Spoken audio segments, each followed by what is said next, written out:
Yang tinggal cuman doa orang untuk kita. Kalau kita baik-baik, kalau kita koruptor, tak akan ada yang akan mengirimkan Al-Fatihah. Lewat di makam kita pun mereka tak akan mengucapkan salam, walaupun makamnya jauh di negeri 9 dari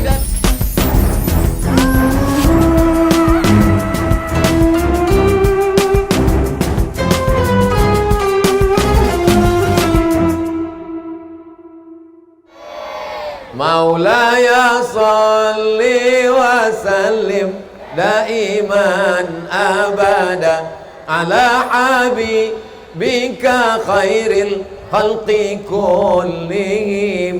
Maulaya salli, mana suaranya? Angkat 1 2 3. Maulaya salli wa sallim ala habibika khairil khalqi kullihim. Itu adalah solawat dari qasidah burdah Imam Al-Busiri. Bagus dibaca untuk menjaga hati anak-anak kita supaya senantiasa cinta kepada Nabi Muhammad sallallahu alaihi wasallam. Pelajaran yang keenam dari Tuanku Tambusai adalah bahwa dia meninggalkan warisan. Harimau mati meninggalkan belang, gajah mati meninggalkan gading, manusia mati meninggalkan nama. Yang ingin ditinggalkan ini nama baik apa nama buruk? Yang ingin ditinggalkan kalau kita mati nama baik atau nama buruk? Tuanku Tambusai yang diceritakan baik-baiknya, namanya baik, orang tuanya baik, sekolahnya baik, perjuangannya baik, cita-citanya baik, diangkat sebagai pahlawan nasional di dunia, terkenal di akhirat bersama Rasulullah SAW. Amin. Nanti kalau ditanya orang, di masa siapa dibangun Islamic Center Pasir Pangarayan? Saya tanya sekali lagi, di masa siapa dibangun Islamic Center Pasir Pangarayan? Di masa siapa dibangun sekolah SMP Tahfiz Quran? Di masa siapa dibangun sekolah tinggi ilmu Al-Quran? Jadi bupati jabatan tak lama, paling lama 2 periode, itu pun kalau tak ditangkap KPK. Betul? Tapi ada yang kekal abadi, masjid. Ada yang kekal abadi, membangun Masjid Islamic Center. Jadi sesungguhnya yang ingin dilakukan ke depan, kira-kira kalau kita mati meninggalkan apa? Pak Bupati, Pak Ahmad, anggota DPRD, DPR RI, jelas meninggalkan. Kira-kira kalau kita mati meninggalkan apa? Coba renungkan baik-baik. Kau kalau mati meninggalkan apa? Meninggalkan utang jilbab belum lunas. Mudah-mudahan yang masih dililit utang, utangnya lunas. Wah, banyak juga yang punya utang nih. Bapak Ibu yang dimuliakan Allah Subhanahu wa taala. Pelajaran yang keenam adalah tinggalkan yang baik-baik. Tinggalkan benteng.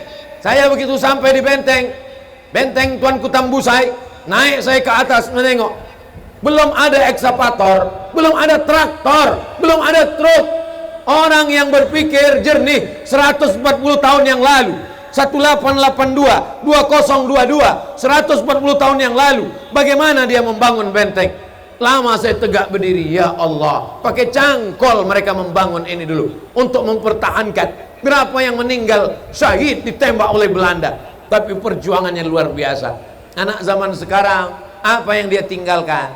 Yang ditinggalkannya handphone, yang ditinggalkannya gadget, yang ditinggalkannya macam-macam perbuatan maksiat dan dosa. Mudah-mudahan dengan membahas tentang Tuanku Tambusai, selamatlah anak-anak kita ini dari pergolakan zaman ini, insyaallah.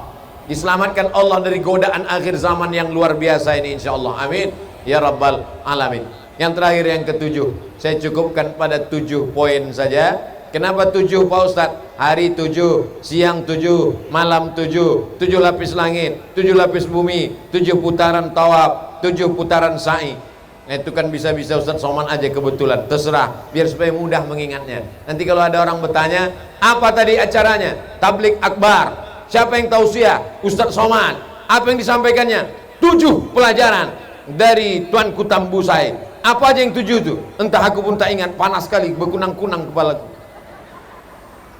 Pelajaran yang ketujuh adalah bahwa kalau kita mati menghadap Allah, orang akan mengenang kita dan membacakan Al-Fatihah. Untuk Tuanku Tambusai, untuk Tuan Syekh Abdul Wahab Rokan, untuk para pejuang dari Rokan Hulu, untuk para Tuan Syekh Mursyid-Mursyidin dari negeri Tambusai. Al-Fatihah. A'udzubillahi minasyaitonirrajim. Bismillahirrahmanirrahim. Alhamdulillahirabbil alamin arrahmanir rahim maliki yaumiddin. Iyyaka na'budu wa iyyaka nasta'in. Ihdinas siratal mustaqim. Shiratal ladzina an'amta 'alaihim ghairil maghdubi 'alaihim waladdallin. Amin. Rumah yang kita bangun tinggal, mobil yang kita beli tinggal, tanah kebun kelapa sawit sejauh mata memandang tinggal. Yang tinggal cuma doa orang untuk kita. Kalau kita baik-baik. Kalau kita koruptor, tak akan ada yang akan mengirimkan Al-Fatihah. Lewat di makam kita pun mereka tak akan mengucapkan salam. Walaupun makamnya jauh di negeri 9, dari dalu-dalu kita kirimkan Al-Fatihah. Tapi walaupun sekampung dengan kita, kuburnya di tepi jalan, tapi kalau dia penjahat, dukun, orang lewat bukan mengucapkan salam, amin amin. Penjahat, koruptor, na'udzubillah. Apa kata orang lewat di makamnya? Na'udzubillah. Tapi kalau orang baik diucapkan orang salam. Kalau Abdul Somad meninggal, mau orang dalu-dalu ngirim Al-Fatihah? Nanti, jangan sekarang. Lewat di makam ucapkan salam. Assalamualaikum ya alad diyar minal mu'minin wa inna insyaallahu bikum lahiqun. Yarhamullahul mustaqdimina wal mustakhirin. Nas'alullaha lana wa lakum wal afiyah. Itulah yang menolong kita. Tapi kalau kita tak baik, kita jahat, kita zalim, kita aniaya, tukang panen sawitmu tak kau bayar upah kutip brondolnya, tukang pupukmu, supirmu, pembantumu, tukang sampahmu. Nih, kita pulang nanti dari sini, tengoklah sampah-sampah yang berserakan ini. Pulang dari sini mesti kita bawa. Kalau kita biarkan ini kotor, tukang sampah akan mengutuk. Setiap dia ambil, matilah yang mengambil botol ini, celakalah yang ambil botol ini, pingsanlah yang ambil botol ini. Maka kita buang, kita jaga ketertiban, supaya nanti kalau habis tausiah ditanya orang, bagaimana tausiah tadi? Wow, sampahnya macam gunung. Macam mana tausiah Abdul Somad tadi? Masya Allah, sulapku hilang. Bukan itu yang diinginkan. Selesai tausiah, sebagaimana lapangan ini bersih, pulang dari sini pun nanti tetap bersih juga insya Allah. Amin. Jangan sampai meninggalkan nama yang tak baik, jangan sampai meninggalkan kenangan yang tak baik, jangan sampai meninggalkan sesuatu yang tak baik dalam hati dan pikiran orang. Jangan aniaya orang, jangan zolimi orang, jangan berkata-kata kasar, jangan singgung perasaan orang. Ustadz Somad dari tadi katanya kasar, itu bukan kasar, sound systemnya bagus, suaranya keras, maka semua mendengar. Apakah ibu-ibu yang di ujung sana dengar suara saya? Kalau dengar suara saya angkat tangan kanan. Masya Allah, tangan kiri naik juga. Itu menunjukkan suaranya jelas. Masya Allah, tabarakallah. Tendanya main samping kiri, samping kanan, samping belakang. Yang tengah kepanasan. Insya Allah di akhirat nanti semua dapat naungan insya Allah. Amin. Di akhirat itu tidak ada tenda. Tukang penyewaan tenda pun mati tak bawa tenda. Tapi ada di akhirat orang yang dapat naungan.